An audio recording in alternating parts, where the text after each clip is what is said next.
Question number 1. Can you explain the core problem of your research addresses and why it's significant? The core problem addresses of gender equality initiatives and the academic performance and social dynamics of graded students at Dato Camorima Integrated School.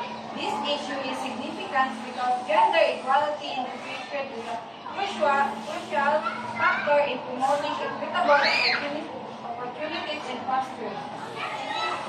Number 2, what are the key limitations of your methodology and how did these limitations influence your findings? Some key limitations might include a limited sample size, potential bias in self-reported data, and the short duration of the study. It influences the limitations could affect the generalizability of the findings and may lead to an underestimation of or overestimation of your impact.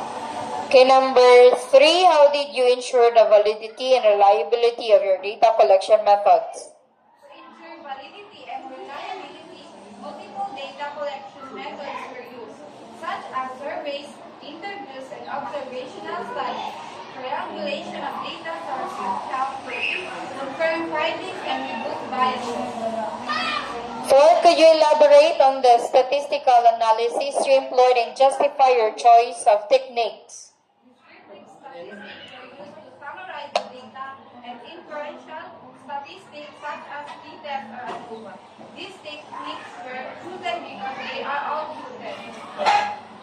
5, what are the most significant findings of your research and how do they contribute to the existing body of knowledge? The research found that gender equality initiatives positively influence student academic performance. The findings contribute to the existing body of knowledge by providing empirical evidence.